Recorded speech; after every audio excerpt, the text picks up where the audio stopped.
ഞങ്ങൾ എന്തുകൊണ്ടാണ് നിങ്ങൾ ഈ രാഹുൽ ഗാന്ധിക്ക് വേണ്ടി സംസാരിക്കുന്നത് എന്ന് ഞങ്ങൾ ലീഗുകാരോട് ചോദിക്കുന്നവരുണ്ട്. ഞങ്ങൾക്കറിയാം, ഞങ്ങളുടെ പ്രിയപ്പെട്ട നേതാവ് അഹമ്മദ് സാഹിബ് ഡൽഹിയിൽ മരിച്ചു കിടക്കുമ്പോ അന്നത്തെ അർദ്ധരാത്രിയിൽ, തണുത്തുറഞ്ഞ അർദ്ധരാത്രിയിൽ ആരോഗ്യം പരിഗണിക്കാതെ വീട് വിട്ടിറങ്ങി വന്ന സോണിയാഗാന്ധിയെ, രാഹുൽ ഗാന്ധിയെ മറക്കുന്നവരല്ല ഞങ്ങള്. അപ്പം മാത്രമല്ല, ഇന്ത്യയിലെ മൈനോറിറ്റി, ഇന്ത്യയിലെ പീഡിത സമൂഹം, ഇന്ത്യയിലെ പാവങ്ങൾ എവിടെയെങ്കിലും ബുദ്ധിമുട്ടുമ്പോ ഒരു സമയം ആ മനുഷ്യൻ വിശ്രമിച്ചിട്ടില്ല. അവരുടെ കൂടെ ഉണ്ടായിരുന്നു, നിരന്തരമായി കൂടെ ഉണ്ടായിരുന്നു. നിങ്ങൾക്കറിയുമോ സഖാക്കളെ? നിങ്ങൾക്കറിയാത്തത് കൊണ്ടാണ്. ആരെയാണ് പേടിപ്പിക്കുന്നത്? ഇന്ത്യയെ വിലക്ക് തരുമോ എന്ന് ചോദിച്ച മോത്തിലാലിന്റെ മകനാണ് പണ്ഡിറ്റ് ജവഹർലാൽ നെഹ്റു. ആ നെഹ്റുവിന്റെ മകളാണ് ഇന്ദിരാഗാന്ധി. ആ ഇന്ദിരാഗാന്ധിയുടെ മകനാണ് രാജീവ് ഗാന്ധി. ആ രാജീവ് ഗാന്ധിയുടെ പുലിക്കുട്ടിയായ മകനെയാണോ നിങ്ങൾ പേടിപ്പിക്കാൻ ശ്രമിക്കുന്നത്?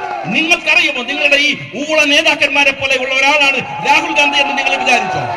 ഒരൊറ്റ കാര്യമാണ് സഖാക്കളെ, തരത്തിൽ പോയി കളിക്കാൻ പഠിക്കുക ആദ്യം. അതിന് കൊള്ളാവുന്നവരെ കളിക്കാൻ പഠിക്കുക.